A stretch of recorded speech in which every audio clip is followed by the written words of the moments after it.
Good evening, everyone. It's lovely to see you here at State Library Victoria. My name is Anna Berkey, and I am heading up Start Space for the library, which is our new centre for innovation and entrepreneurship, a new business centre that will open in 2019. So it is a great pleasure for me to be here tonight for the policy pitch, with tonight's topic being about competition in the Australian economy.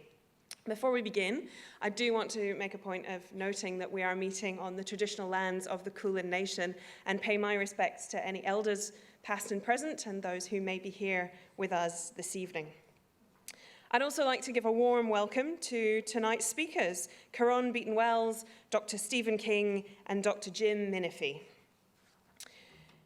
We have Grattan Institute members and staff, and of course friends of the library here with us this evening. The policy pitch is a joint initiative between the library and the Grattan Institute, and the partnership contributes to a really important aim of the library to be a catalyst for ideas and discussion and debate. And as we go into our very exciting Vision 2020 redevelopment over the next few years, the space and time that we make available for those ideas and debate will only increase. It's an important space for discussion and reflection on policy issues. Now, Start Space, which we will be developing, will be a really wonderful and important way for us to be able to bring together entrepreneurs, individuals who may never have thought of starting up a business, together with experts. And that's something that will be growing over the next few years. But tonight, I'm particularly looking forward to hearing from our leading experts in economics and competition law. So tonight, our moderator will be Dr. Jim Minifie, who will lead the discussion on the role of competition policy in the Australian economy. Jim is the director of the Productivity Growth Programme at the Grattan Institute, and I'd like to welcome him to the stage to introduce our speakers for tonight. Please welcome Jim, Caron, and Stephen.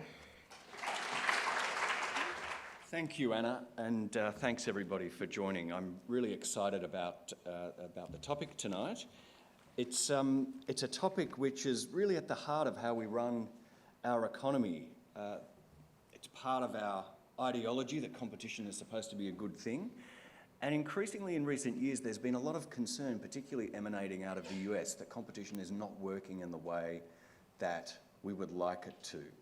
What I wanted to do before I introduce our two speakers is to run you through a series of slides that I've created with my co-authors, Lucy Percival and Cameron Chisholm, who are here tonight, which tries to put some facts about how Australia's non-traded economy fits in the global picture of increasing market concentration, and make some observations about how returns, the profits, if you like, relate to aspects of market barriers to entry across the economy. So bear with me, I'm trying out these preliminary slides, which could change before our final publication, which give you a bit of a fact base about our non-traded economy. So what we chart on this first slide, on the vertical axis is the market share of the biggest four firms. And on the x-axis, on the horizontal axis, is the output share of individual sectors across all of our non-traded economy. And the big takeaway that I think you can see is that there's about a third of output, excluding the traded part of the economy, which of course is subject to competition from overseas, that is either medium high or very high on this measure of market concentration. And those sort of facts have been a source of concern for some commentators on the basis that they could be associated with market power that firms might be exercising, whether to restrict output and get high prices and high profits, or possibly to soften the incentives to innovate and so forth. But I think it's important to recognise that when you zoom out and look at Australia in the global context, many economies have a number of sectors where a small number of firms have significant market share.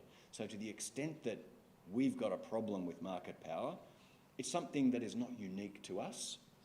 This is a chart about the banking sectors of a range of economies, and on the y-axis, the vertical axis, is the three-firm market share, the biggest three firms. And then again, you've got population on the right axis. And you can see that Australia is about, in the pack on at least this measure of concentration in that very major sector. Another example, supermarkets. You've got very large economies at the top like the US, Germany, the UK. Down the bottom you've got much smaller economies, Ireland, Portugal, Belgium and so forth. And you can see that many of those economies have got high concentration, but we are unusually high on that measure in that sector. So the story differs a bit across sectors, but it is certainly not the case that we are unique in having some sectors with very high market shares. I've now got a couple of slides about time trends.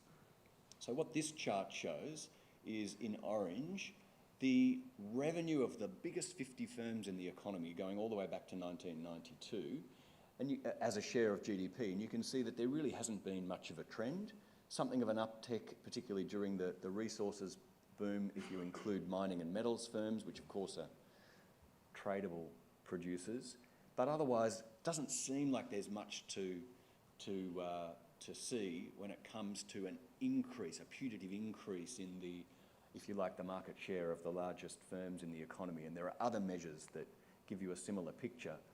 The story, of course, becomes much more pressing and interesting once you drill down to particular sectors. What we've got here is time trends for the largest three firms in mobile telcos. You've got supermarkets in the middle with the market share of the two large supermarkets.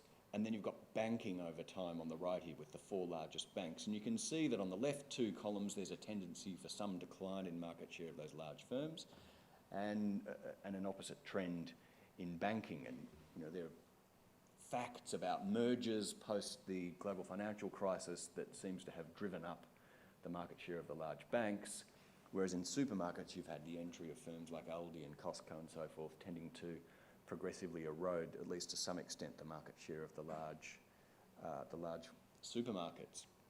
Now, I want to turn to our best effort at Grattan to produce an imitation Jackson Pollock slide.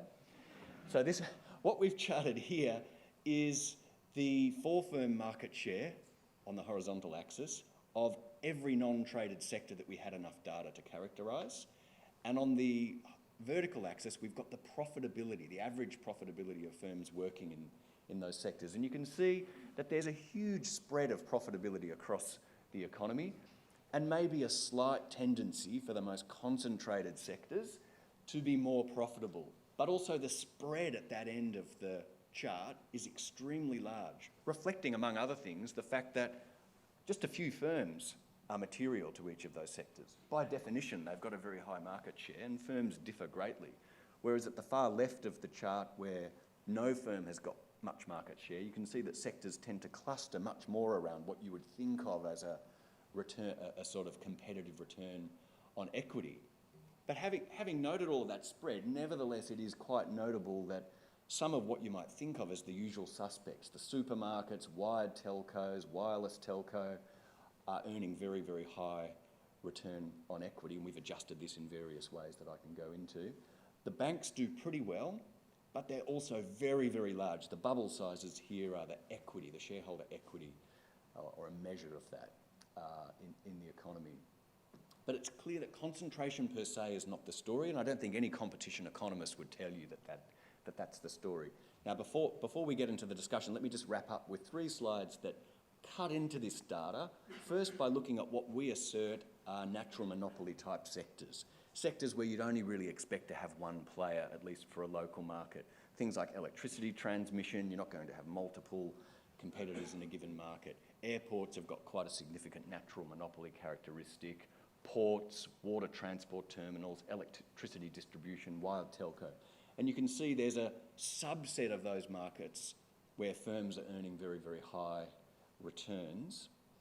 And nevertheless, their total excess profit arguably is not huge compared to the amount of capital that's allocated. So there might be $3 or $4 billion of excess profit by our measure across those sectors. Similar sort of number across what we think of as highly regulated sectors: health insurance, banks, and then a lot of gambling all seem to earn supernormal returns, but there are some that are earning subnormal returns as well in this sector. And again, the sheer size of the banks really stands out there.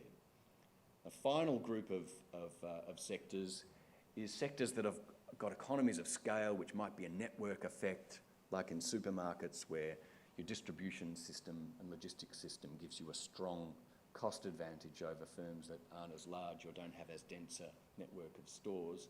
And you can see quite strikingly high returns in liquor and other food retailing, in wireless telco, credit cards. The Australian Stock Exchange itself does very well. Supermarkets, internet service provision, and then some of the platform.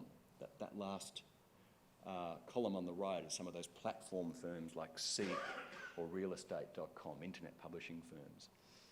Now, before we get into the discussion, let me just note the fact that a sector is earning high returns could be due to market power, but it might also be due to economies of scale. It might be, if you break up these large, powerful firms, that you could increase the cost base in the industry. But nevertheless, these groupings do map into how competition regulators, at least to some extent, think about how competition operates and what to do about it. And so with no further ado, having done that whistle-stop introduction through some of the fact base, let me quickly introduce our two speakers for the evening.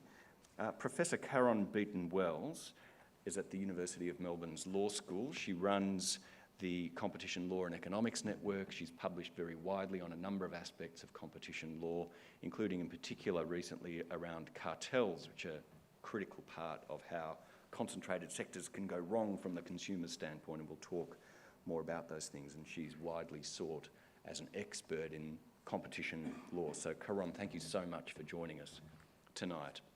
Our second speaker is Stephen King, who joined the Productivity Commission this year. He's had a number of interesting roles over time, including as a commissioner at the ACCC and also in a previous life as a professor of economics, both at Monash and at Melbourne University, with a long-standing interest in competition and in industry economics. I can't think of two more appropriate and well-matched people to have a discussion with about competition in the economy. And so if I could invite you to come up and join me, and we can start the discussion. So to kick off, I think it's appropriate to start with the once-in-a-generation review of competition policy, law and institutions that Ian Harper led in 2014 and 2015. As I alluded, from time to time, governments will commission such an exercise. They don't pay off the year they're done. They tend to set an agenda for a significant period of time, and they're difficult to digest in the first instance. There's a lot of content in these occasional reviews. And so if I can start with a lowball question, a really easy question for both of you, and perhaps Grattan, if you want to kick off. So what is the policy agenda for competition, and was there anything missing in the Harper Review? Thanks, Jim, and thanks very much to you and the Grattan Institute for the invitation to participate this evening. So the Harper Review was really styled as Hilmer Mark II, and that's a reference to the wide-ranging review on competition in the economy chaired by Professor Fred Hilmer in the mid-1990s, and that led to the introduction of national competition policy, which has been credited, including by the Productivity Commission, with jump-starting economic growth in our economy, lifting living standards and contributing substantially to household income. So why did we need a Mark II, given all of that great work that was done and was seen to be so successful in so many ways? Well, there were concerns about productivity starting to stall in the Australian economy. And both sides of politics have been equal supporters of competition policy and associated microeconomic reform. So there was strong support for taking a fresh look to see what had been left behind by the Hilmer's committee's work and its implementation. But the Harper Review was styled as actually something even more far-ranging than what was done by Hilmer, and that was to look not just at competition policy, but to look at our competition laws and our competition institutions. The Harper review process was an extensive one, wide-ranging consultation, issue papers, draft papers and a final report, much of the recommendations of which were accepted, some of which were highly controversial, and now we are down to the hard work of implementation. So we can get into some of the specifics, but competition policy remains very much on the agenda with bipartisan political support as a very important lever in our suite of microeconomic policies in Australia, consistent with the approach around the world. Now, we were talking before we came in about the notorious Section 46, which got quite a lot of attention. That's a section of the Competition Consumer Act which Harper proposed be changed in a way that will make it easier for prosecutions to be undertaken around the misuse of market power.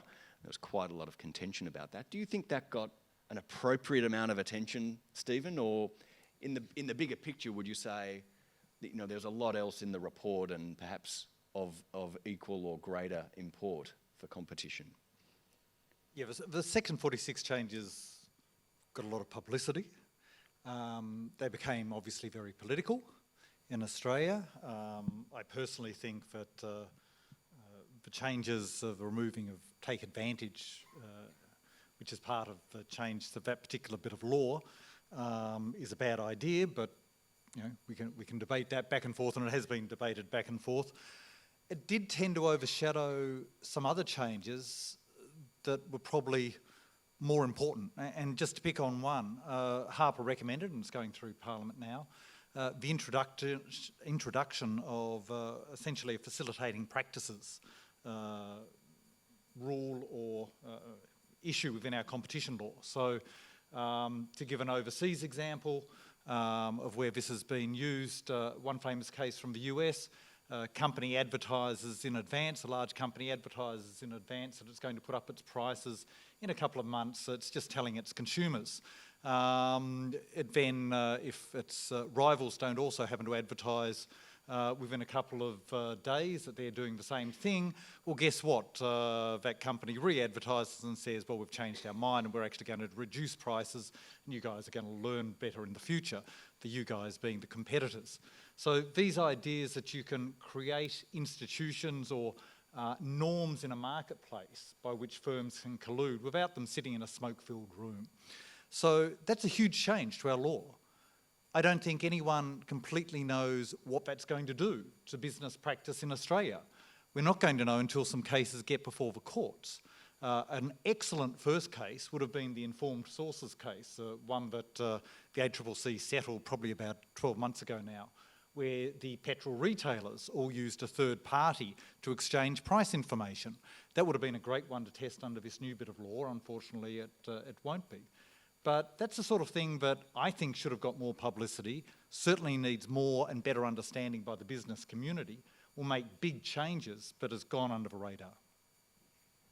Caron, are there any missed opportunities in Harper? Before I answer that, I can't resist the opportunity to respond to some of Stephen's comments.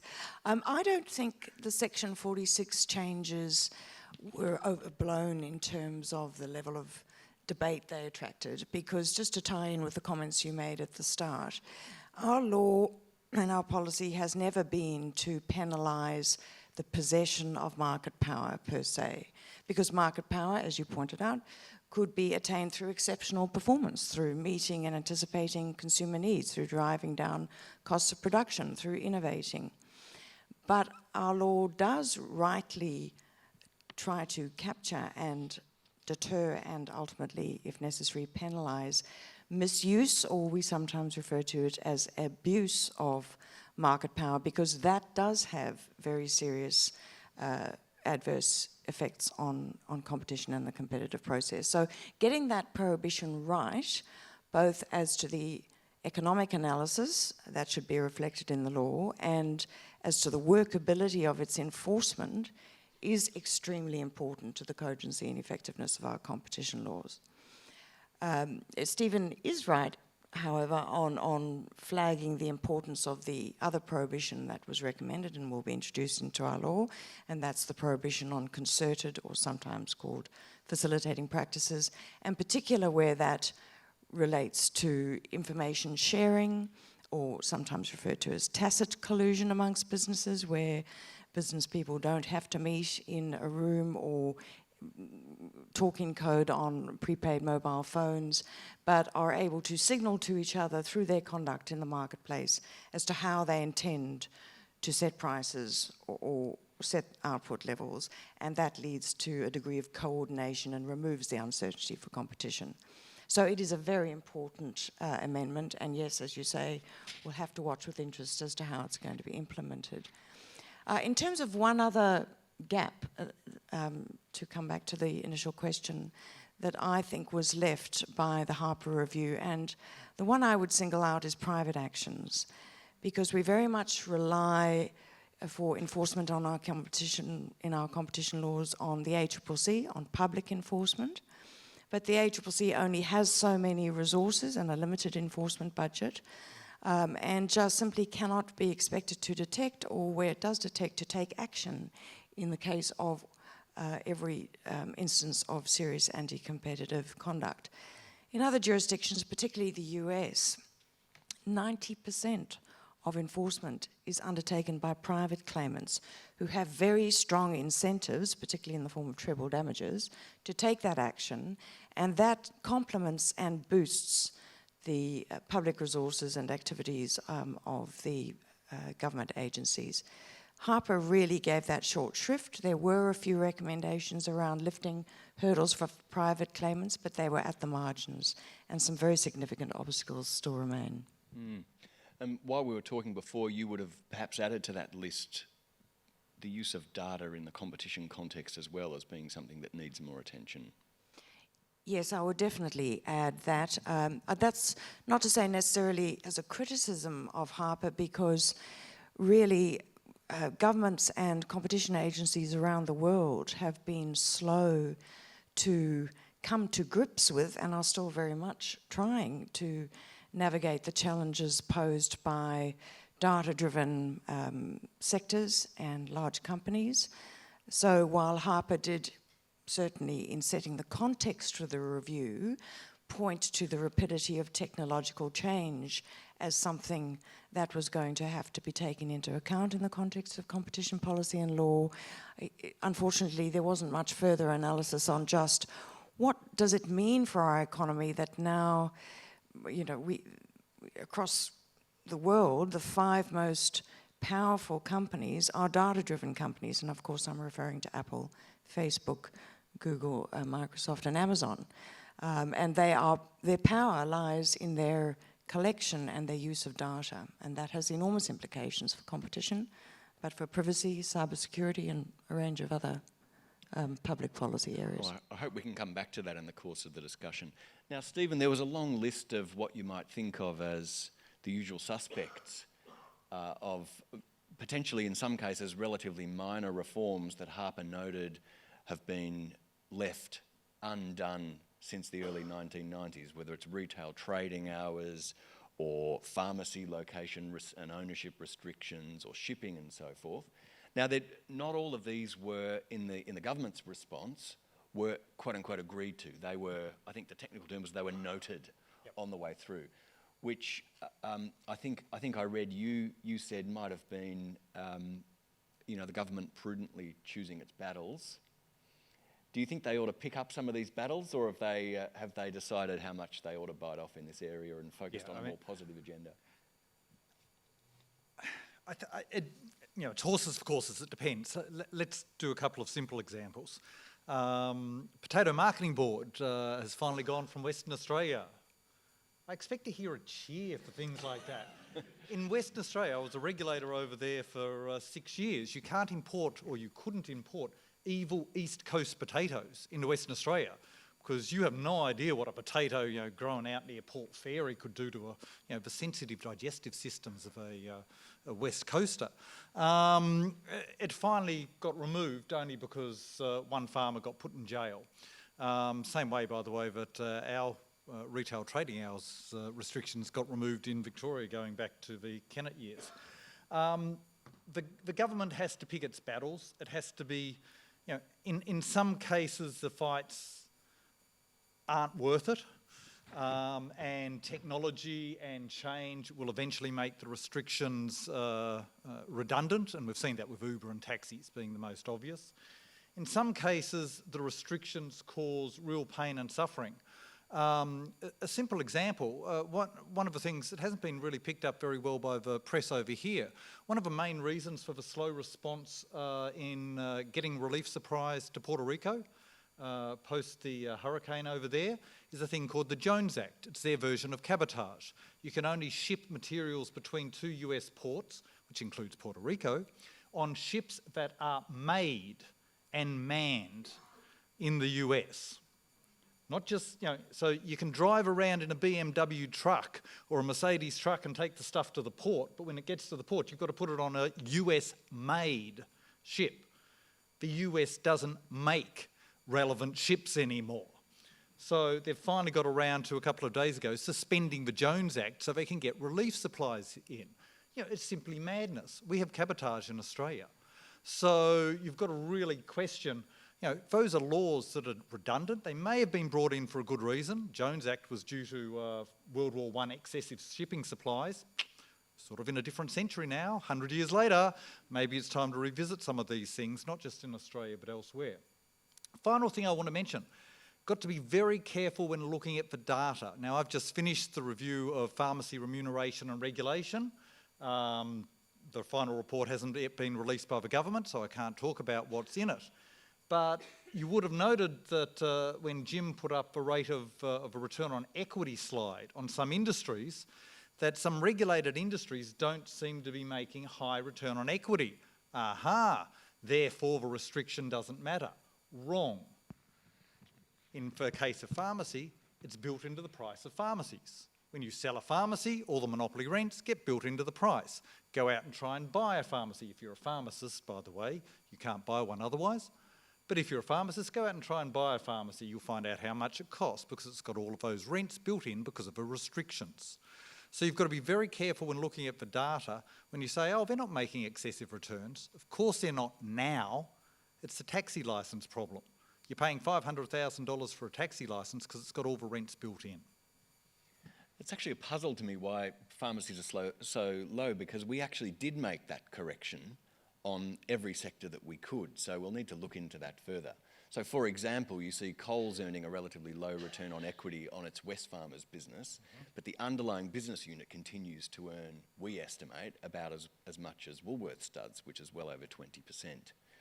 So if we just zoom back then, so Harper's set this very broad agenda. We haven't spoken much, and maybe we don't have time now to touch on some of the institutional reforms in terms of who should play what role and so forth, which is a big issue if you're a practitioner in this field, but potentially from a policy perspective looks somewhat arcane. But one of the issues that I think really does get to the heart of how competition functions is around cartels. We touched on the concerted practice issue, but Caron, in correspondence prior to this event, you noted that cartels are often thought of as the supreme evil, the most egregious part of anti-competitive conduct, because it's a situation where two entities who we think of as competitors actually work in concert.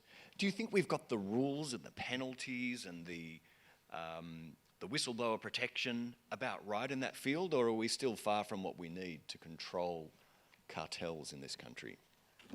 Well, just to link back to your opening, Jim, and the reason why we should talk about cartels when we talk about market power and concentration all in the same breath is because, of course, when we talk about cartelization or collusion between businesses, we're talking about instances where firms are able to gain and exercise power jointly that they would not otherwise be able to exercise independently. So it's another route to market power where it cannot be gained and exercised unilaterally. So yes, the supreme evil, because we are talking about instances here where the harm to the competitive process can be egregious in cases where firms, for example, allocate customers or geographical territories between them, there's a complete elimination of competition, not just competition on price, but competition on quality, competition on range, competition on convenience and other non-price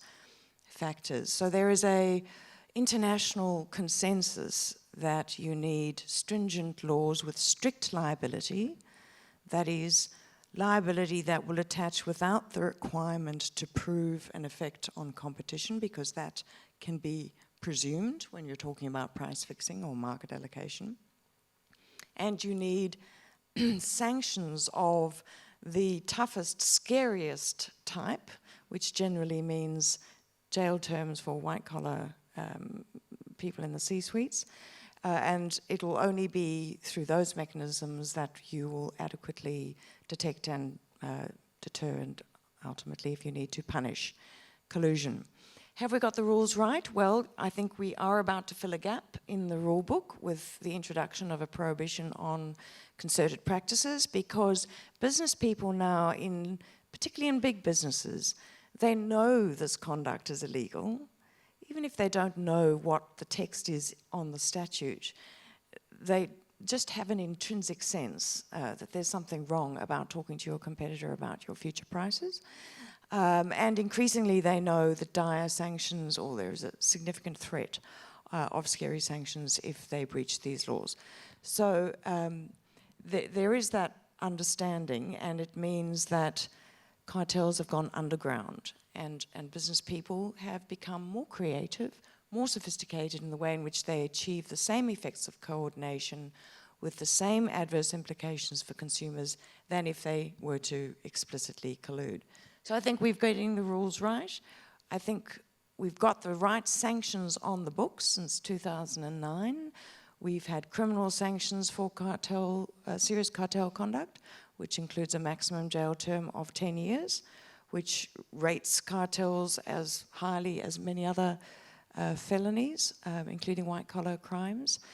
But we are only just starting what is a marathon in building the capacity to effectively use those criminal sanctions. So we should come back to some of the data-related or online-related challenges to traditional detection and enforcement of cartel behaviour before this discussion's out. I'll just move on to a totally different dimension of the competition law, which is around, I guess economists spend most of their time, for good or evil, thinking about efficiency, but there's this strand in competition law around fairness and unconscionability, and those are sort of bases for actions that have been used, for example, with respect to supermarkets, treatments of their suppliers. Caron, in the first instance, but perhaps Stephen as well, if you've got an interest, is this a arena of competition law that's functioning effectively and that can play an appropriate role alongside the more, if you like, efficiency-focused aspects of the law? Or is it somehow a hangover from the courts of equity back in the 1600s and an area that's not really adding value? It's a good question, and many might react to the idea that competition and fairness shouldn't appear in the same sentence. Certainly you commonly get that reaction from economists, because competition by its nature might well be unfair. If competition is really working, it can be brutal. There will be casualties. There will be blood on the floor. Those who are inefficient and can't compete effectively will be seriously injured, if not eliminated. So competition, fair, do the two go together? Well, interestingly, the research we've done around supermarkets suggests that there is an interdependency, a connectedness between competition and fairness. And that is perhaps the reason why in our Competition Act we have provisions not just relating to competition and consumer protection, which are also synergistic and connected, but laws also relating to fair trading. Fair trading is not a competition issue as such, not facially. It's about responding to asymmetry in bargaining power, which is quite common in our economy, particularly given the concentrated nature of many of our sectors, where you have a small number of big firms and then you have a fringe of smaller firms, either as suppliers or customers, trying to negotiate with those big players. And so a real imbalance in bargaining power, which can generate problems of fairness. Why do we worry about that if our primary objective is competition? Well, we worry about it because over the long run, if those smaller suppliers or customers can't get transparency in their dealings with the bigger players, can't get certainty over the long run in their contractual arrangements, they're either going to consolidate, so we'll see even further concentration in different levels of a market, or they are not going to have any incentives to invest and innovate and give us the diversity we want as consumers, because we don't just want low prices, we want choice. And for choice, you need diversity, which means you need big and you need a healthy range of small as well. So bargaining power and the linked issue of fairness is in fact very important to competition, as well as important just socially, I think. Stephen? Yeah, I think there's good and bad reasons to pursue fairness. So let's think of a good side first. When you're talking about some small businesses, they are no more sophisticated than consumers. They're often consumers in most of their life, and then they're running a small business on the side. And when I was at the ACCC, there were plenty of cases, often involving franchises, where we'd just sit there and shake our heads and say, why did you sign that contract? Oh, well, it seemed like a great opportunity at the time. Did you read it? No. Did you get legal advice? No. So in some ways, there is a group of small businesses out there who, probably a bit like consumers, need to be covered by those laws that add the extra protection. That we don't think they're sophisticated, all-seeing, all-knowing business people who are looking for the best way to get the next buck. That's on the good side of the fairness. The other part on the good side is, as Grattan said, when there's big differences in bargaining power, and there are economic consequences of that. So if you've got the two big supermarkets slugging it out and both having an incentive to be opportunistic with regards to certain suppliers, well, those suppliers will eventually leave the market, and the two supermarkets will have to say, well, you know, where do the new suppliers come from? Now, they may then invest back, they may vertically integrate, but that creates other barriers to entry if someone else like Aldi or an IGA or somebody else wants to access those supply chains. So there are economic reasons behind fairness. But, and this is a big but, fairness is often used as an excuse to say, let's not have competition. Because, yeah, competition can be pretty ruthless. And when I'm competing with Grattan, you know, that may just not be fair because Grattan's a lot better than I am at this particular industry, and, you know, it's just There'll not be a vote fair. at the end of the... And so we've got to be very, very careful when fairness is just used as an excuse to get the government to come along and say, well, look, we can't have too much competition here. And the guys who were losing in competition war because consumers didn't like their product will go, thank God for that, and now I'm protected. So we've really got to be very careful with that word fairness. It's also interesting, sorry, Corinne. Sorry, Jim. I can't resist responding to Stephen, and for some of the audience, this might get a bit fluffy.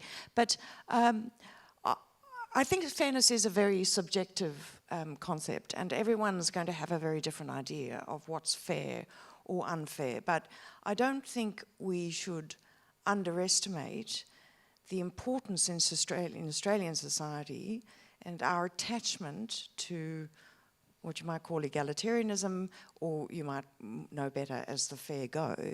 I actually think that is quite important to our social order and to our identity as Australians. So often when people say in the context of supermarkets, that's just not fair, they're expressing a social reaction about a value that we have in Australian society, and not necessarily just an economic consequence.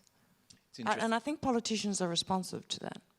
In that context, the Harper recommendations, which were accepted by government to permit small firms to collectively bargain, is relevant as well. And it's quite striking that collective bargaining is not a form of competition. I mean, you've got really an acceptance inside that competition framework of a totally different mode of coming to a deal, which to my mind is quite striking. But the other aspect that I wanted to pick, I'm just aware of time, is around you picked up that people possibly haven't read all of the fine print, and more generally, when you look at consumer behaviour, what we see is that sometimes the outcomes of competition have not been what economists suggested. And there are people in this room who I know have written on this topic to note that when consumers are averse to assessing options which they might find complex, or they're putting them off, or even once they've figured out that they're on a bad deal, they seem to be very resistant to actually making the switch. You do have to ask yourself, if you like, a utilitarian question, which is, well, are we in favour of competition just purely on the basis that, in principle, almost ideologically, it's something that we think ought to be the principle on which society runs, or are we actually making a case for consumer welfare? So you go to retail power, for example, you can do the same thing in superannuation, where there are many consumers who are clearly on dominated products year after year, and then there's a subset of people who are assiduous enough to navigate their way through the complexity and find themselves a good deal. And so, to my mind, that calls into question the arenas in which you say, well, all right, it's caveat emptor, it's buyer beware, go for your life, competitors, and if the consumers are asleep or don't care enough, or they've got other concerns, or the product's too complex, it's not our problem. To my mind, that is an area where I think the role of competition in our society needs to be investigated and potentially improved. Do you see that opportunity, Stephen? Yeah, well, you've just made a justification for competition and consumer laws. That's why we have these laws. Competition works a lot of the time. It works really well some of the time. In fact, it works really well a lot of the time. But there are some sectors where we know it won't work. There are some sectors where we've tried to shoehorn competition in, and it's not clear that that competition has worked. I noted one of the high return on equity industries that you had up there was electricity distribution. Surprise, surprise, we have a competitive electricity distribution sector, except it sort of ends up being massively highly regulated, and the benchmarking that was meant to be done under the original reforms when they broke up the State Electricity Commission here in Victoria was never done, so the proxies for competition were never done. So, there's no magic bullet. People who come out and say, oh, economics says we always prefer competition to the alternative. Well, I'm not sure what economics they read, because that's not in any economics I know. But people who say competition is a bad thing, we should get rid of it and have something else. Fine, show me the something else, because nobody's come up with it so far. And where we get rid of competition and where we try and replace that with some sort of regulation, you get the results. You actually end up with something that looks pretty bad from the perspective of a consumer and the perspective of Australia. Well, I'm just aware of time. Can we shift now to a couple of sector-specific issues, and then I'm sure there'll be people who've got perspectives and questions that we should get to. Karon, you've done a lot of work on supermarkets over time. So supermarkets are a huge part of our retail experience. They generate directly in their own value add about 1% of GDP and employ almost 250,000 people. As I noted earlier, it's a sector that, at least in recent years, potentially to a lesser extent these days, has been dominated by the two major players. Have we got the rules about right for that major sector? Well, Jim, I don't think there should be rules that are specific to the supermarket sector. I think we have sufficient policies and rules relating to competition economy-wide that, if applied correctly in the context of groceries, would be as effective as applied to any other sector. But there has been a spate of public inquiries and investigations into the level of concentration in grocery and the conduct of Coles and Woolworths over the last 10 years, which must raise the question, what is the problem, if there is any, and what should be the appropriate response to it? Is it a competition problem, and if so, what's causing it, or is it some other problem? So we've had a good look at this, and really we've now had in really a consensus amongst policymakers and enforcers that despite what some people think of as Colesworth, a duopoly, an anti-competitive structure in this sector, competition is actually working for consumers. Consumers are voting with their feet in their patronising of the supermarket chains because of the prices on offer, but also because of the convenience of one-stop shopping, and also because of perceptions of range and quality. So competition seems to be workable, if that means anything to anyone. But what we've noticed is over the last 10 years, in fact, competition has been intensifying. And the major factor in that, of course, has been Aldi, the German discounting chain, where the data tells us drives down prices 2 or 3% when you are looking at a micro market of, say, shopping area of 3 to 5 Ks, where consumers might switch between major supermarkets.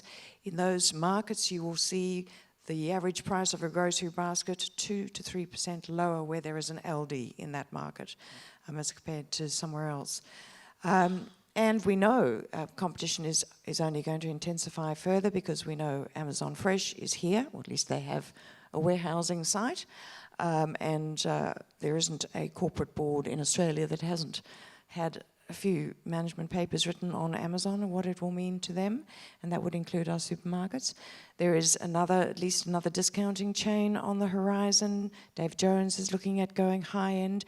And more to the point, there is an increasing emergence of smaller niche online providers and food delivery services that consumers with the benefit of technology are taking up. So competition might be working too slowly for some, but it is working at the retail level.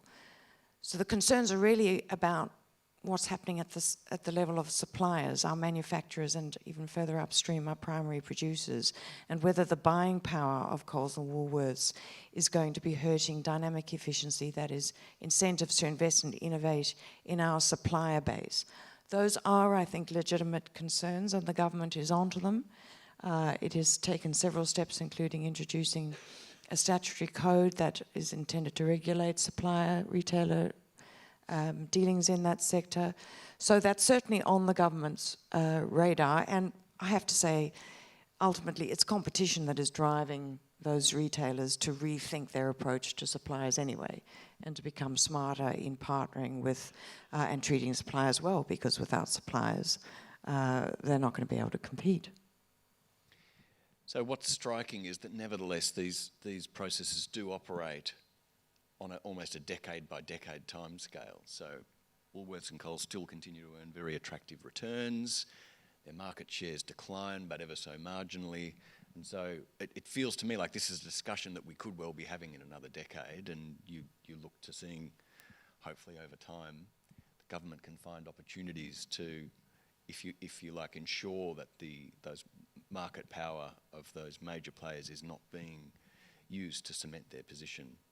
Yeah, well, I would put down the level of political attention and public angst about our supermarkets to two things.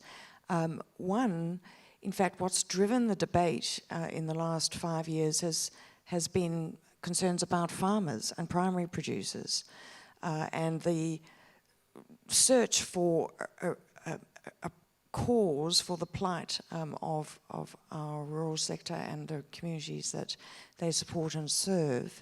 But if you ask the farming federations and those who are steeped in agriculture and rural policy, they will say that the list of policy challenges facing primary production in Australia is long, and the buyer power of Coles and Woolworths is one of those challenges, but it's almost at the bottom of the list. First, you've got to talk about international commodity prices, you've got to talk about underinvestment in infrastructure, you've got to talk about seasonal fluctuations and climate change. There are a whole raft of other issues But unfortunately, Coles and Woolworths are readily characterised as the villains because they're obvious and they're easy to target, and the public sympathises. You know, we are attached to our farmers, and this is a country that's grown up on the sheep's back. So, you know, we're sympathetic, but it doesn't translate into our behaviour. You know, when supermarkets say, okay, you don't all want to buy own brand milk at $1 a litre, we'll put on the shelves a choice for you so you can directly support your farmers at a higher price point, it doesn't move. So consumers are fickle, and that's problematic for policymakers and politicians. Let me do one final gear shift before we open to questions. In some respects, the most controversial part of the Harper recommendations was about the expansion of competition into human services. What Harper noted was that there are still wide swathes of really critical human services, whether it's in, let me give you a list that was put forward by Harper: social housing, public hospitals, end-of-life care services, public dental services, services in remote Indigenous communities, family and community services, in which choice and competition do not play a significant role today. Now, these are all services that are intensely important to the community, and there's been a great deal of community scepticism that applying, let me put it in a slightly pejorative way, the ideology of competition in those realms will lead to for-profit extraction of value from sectors that really matter to the community. Now, Stephen, you've, among other things in your time at the Productivity Commission, worked extensively, and indeed before the PC, you've worked extensively on these opportunities, assessing them, evaluating them. Can you share something of your view about, is this an appropriate or an inappropriate realm to apply the principles of consumer choice and competition? Yeah, so starting point though is to separate out those two elements. So one is choice, one is competition. Competition is a tool to an end. So competition is not an end of it in itself. The key feature coming out of the Harper report is the benefits to individuals when they have choice. So they may still be receiving government-funded services, but they have a choice that they can make over the types of services that they receive.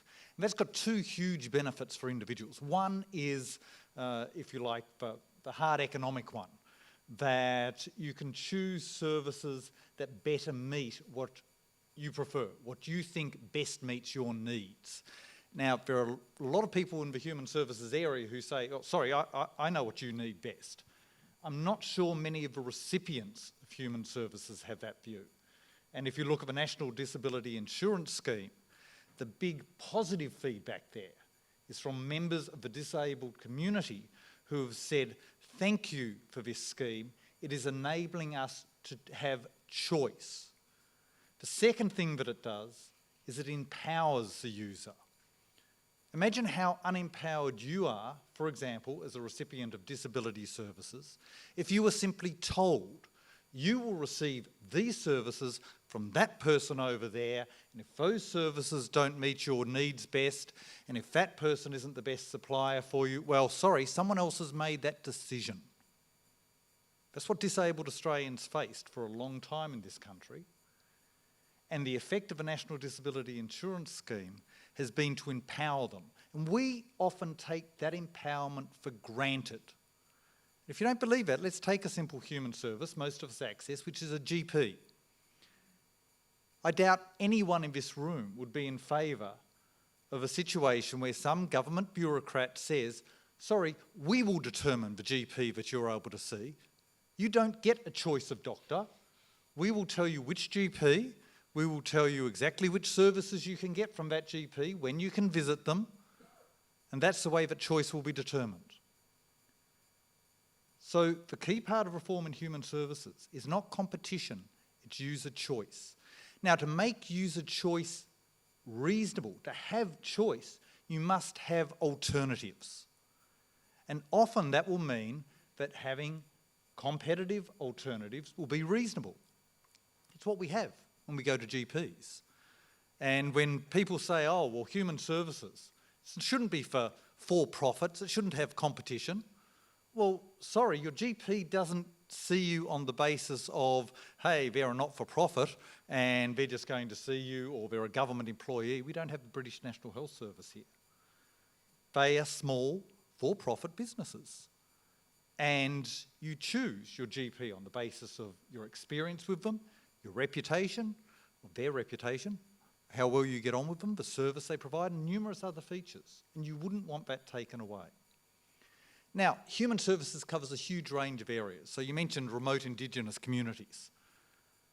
You're not going to get competition in remote Indigenous communities. It's hard enough to find any individual service providers that are able and capable of providing in these communities. So the idea that you're going to have competition is just fanciful. It doesn't mean we should ignore user choice, however. And in a remote Indigenous community, it may be a community voice that we're interested in. It may be an empowered community to try and have community choice and community input into the services that they provide. So it is very much a horses for courses. So yes, I think it was the biggest bit of Harper. We have seen some of the benefits of that through the NDIS. We're going to see a lot more benefits of this in the future as long as governments are willing to put the extra resources, and this stuff isn't free. Human services is all about spending other people's money. And if you don't believe that, just think about, next time that you want to get that rebate through Medicare, say, no, I'm not taking that. You are spending other people's money every time you go to the GP.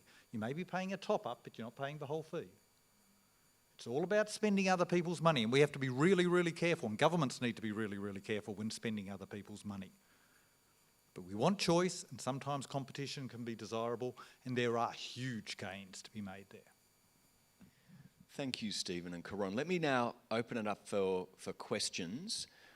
It's 7 o'clock. We've got 15 minutes. Please get in early. Keep your questions short. And bear in mind, we're recording this event. If you can say who you are and ask a succinct question, that would be terrific. And I think it can work if we take them in groups of 3 questions, and then we'll try to answer them as a group. So there'll be people from the State Library on either side. Thank you very much. So if you want to put your hand up and we can get you a mic. There's somebody right down the front, right on the side first, and then right down here on the front. Yeah. Hi. Thanks, Jim. Thanks, everyone. It's Rajat Sood. You were talking before about human services. What about the scope for competition for the market? So although you might not get multiple suppliers to an Indigenous community, the government or someone else on their behalf could effectively create a competition for that market and contract with someone. And then also, I suppose, going back to the point that Jim raised about to what extent do we rely on competition in areas where consumers are perhaps a bit, inert, like say electricity retailing or superannuation. And I know that Grattan's done a lot of work looking at the scope for introducing competition for those markets. So for default electricity consumers who don't really shop around and, in superannuation. Now, obviously, we would like to rely on competitive markets as the institution to allocate these resources, but given those sort of, given that inertia amongst consumers, what do you both think about the role for, in a sense, a level of government paternalism to implement that competition for those markets? Great, thank you. And then right down the front here. And then is there another question, please? Yeah, Tony Greco, Institute of Public Accountants. Jim, I think you started off with the slides where there's concentration in certain sectors, and a lot of it's to do with barriers to entry and level of investment required. But the advancements in technology have also create the opportunity for niche markets to be serviced by some of these new providers. But what we tend to see happen is that the major players buy up any new emerging technologies, and it sort of perpetuates the problem. So just a response to that market behaviour. Great. Well, why don't we take those two? So the first First part of Rajat's question was around competition for the market, and the second was around default, government paternalism to try to improve defaults. So, and also just very briefly on your one. Competition for the market, yes, so let's take the remote Indigenous communities.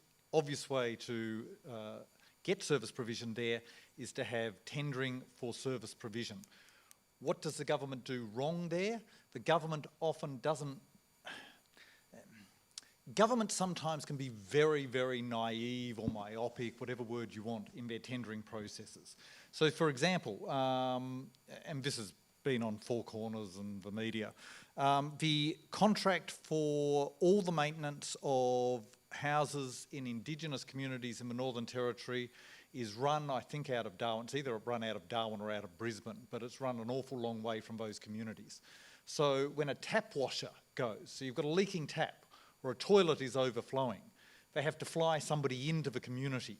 Now, that's a very expensive way to do it, and if you're the service provider, you don't want to just be flying someone in for one toilet, so you'll let these jobs bank up before you bother sending somebody in. Now, we were out there talking to one of these communities, and some of the elders said, well, under the old contract, we, as in the people, the Indigenous people, we were actually provided with some of the equipment. We were able to do things like fix tap washers and just do simple maintenance. And we're not allowed to anymore.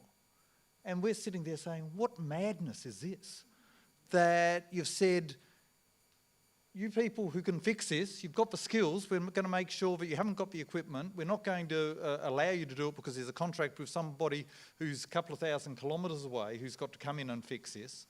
And you're de-skilling the community, you're demotivating the community. So yes, it's a great alternative, but it's got to be done properly. And I've seen so many examples, particularly in remote Indigenous communities, where it's done badly. Just very briefly on the tech and mergers. Really good point. And if you look at Jim's slides, one of the issues that Harper said is going okay was mergers law.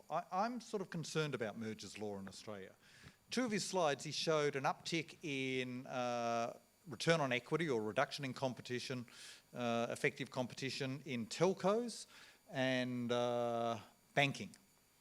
And both of those, the upticks in Jim's graphs, were mergers. Vodafone taking out Hutch, which I think publicly I said at the time I opposed. I thought it should have been stopped. I just left the ACCC at the time, so I didn't count anymore. And the bank mergers. I was there during the bank mergers. We didn't think we could stop them.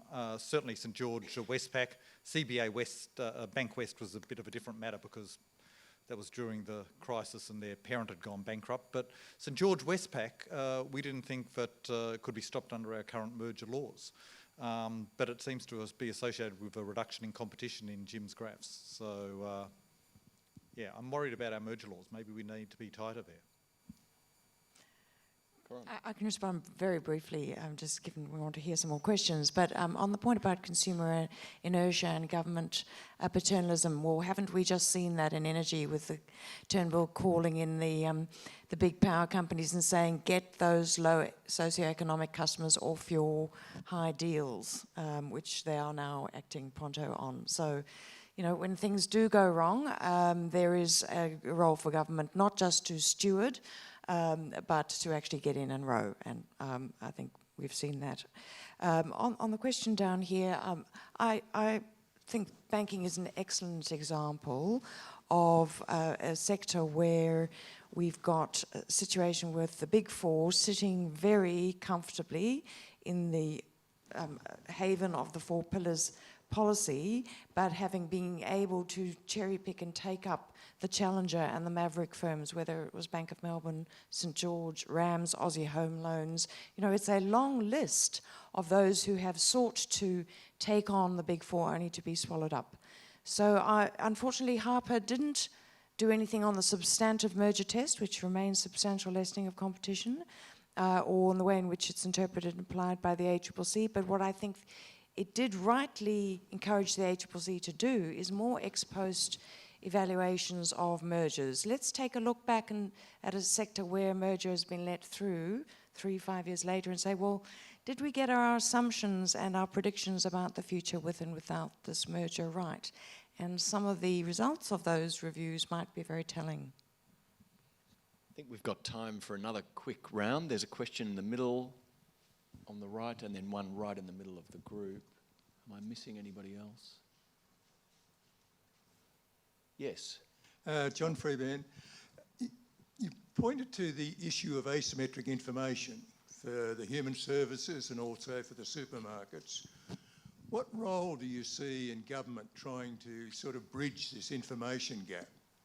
I just think of myself as going to the health system, and I have not the faintest clue what each hospital is going to do to me or what each specialist. And so I just fall into whatever this guy says. That's not competition. It's fair. And a question right in the middle. Thanks. Brendan McRae. Just, it seems like there's a fair bit of action in Europe at the moment with some of the anti-competition sort of cases brought against some of those big data people. Just, you know, thoughts on that, and is that going to come here, or is that a good or a bad thing? Terrific. So I think that's it for this round. Caron. Yes, on information asymmetry, yes, of course, all of us are in that same boat. I'm in that boat when I go to get my car repaired. I wouldn't have a clue when they tell me what they've done and then justify the huge figure at the end of the bill. And I go, well, that's good. Okay, thank you. And I get my credit card out. So we are in that situation, and that is the very reason, as Stephen's pointed out, that we have in the One Act and in the one enforcement agency, not just a set of competition laws and enforcement, but consumer protection. Because it's all very well to give consumers choice and diversity. They'll only be able to activate that choice if they have the relevant information and they understand it. And that also is reasons why we have things now called unfair contract terms laws. That is, laws that are intended to stop companies from putting in front of us some highly complex set of fine print that one, will never read, and two, if we did, we would never understand. So there are laws there that are intended to protect us in that way. On the question about Europe, look, the European Commission is in fact leading the competition agency world in thinking through and taking action against some of the big tech companies. And of course, the big news earlier this year was the knee-wobbling €2.4 billion fine against Google for the way in which it was organising and displaying its search results and favouring its own comparison shopping service against rivals. But there's a lot of talk in the competition community about whether we actually have the right tools to understand the competition problems in the tech sector. And I'll give you one example of that. Many of the services that those tech companies provide us for free. So it's a multi-sided market where we are obtaining services for free as consumers, whether it's social media or blogs or other online services.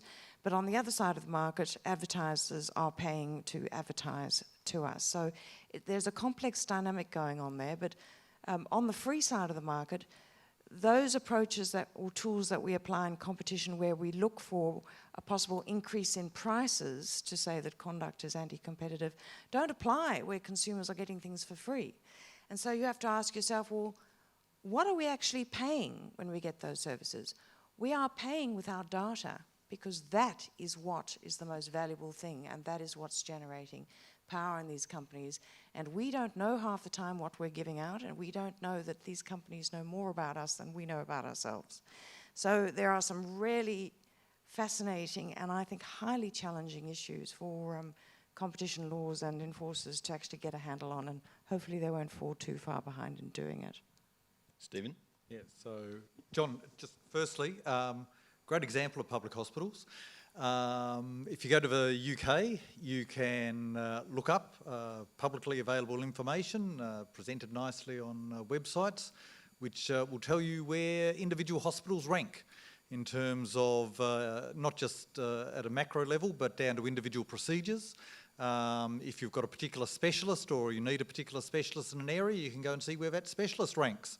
You can see the number of operations they've done of a particular sort that you're after, in the last year and the last 2 years.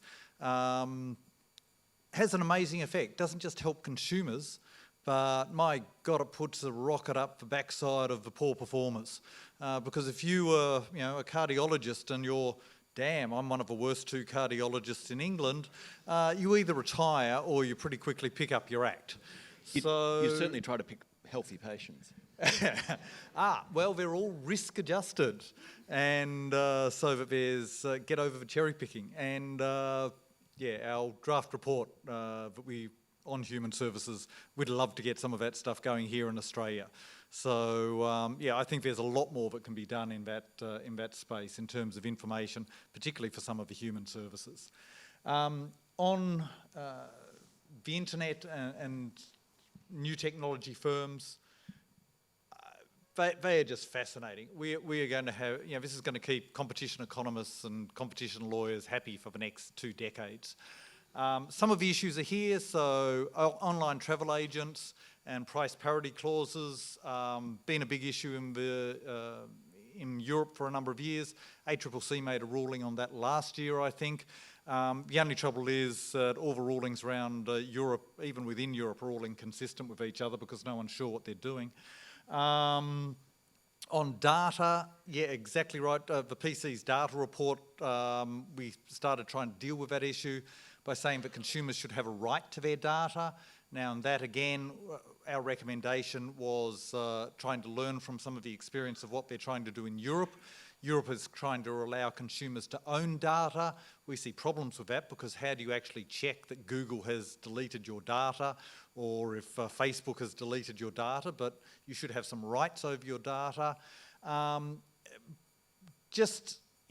Making things clearer to consumers can have a huge effect. So a couple of Chicago economists recently wrote in the New York Times that perhaps one way of getting competition with Facebook is to give you rights over your social graph and then requiring access. So a new social media platform, if you want to go to it, you can go to it, you can take essentially all the links so that your Facebook friends will contact you on the new platform and they won't even realise that it's a different platform to Facebook. The sort of thing we did a decade ago with mobile phones when the ACCC decided or ruled that you should be allowed to take your mobile phone number with you when you jump between carriers. That's what put mobile phone competition on steroids in this country. So there's stuff that we can do. Yeah. Do the same with bank accounts. Do the same with bank accounts. That's been looked at in Australia. Open banking is reforms that are being looked at in Europe, and the PC is currently looking at financial services, and I'm on that one and I can't tell you anymore. Now, I think it'd be fair to say that my assertion at the beginning of this discussion that we couldn't have had 2 more skillful and insightful people to learn from on this broad array of competition issues tonight was a correct assertion. Thank you so much, Caron and Stephen, for hosting this discussion. Thank you so much to our hosts, the State Library of Victoria, and to all of you for joining in what I found a fascinating discussion. I've learned a huge amount and we'll try to cram as much of it into our forthcoming report on competition as we possibly can. So thanks again. Thanks, Jim.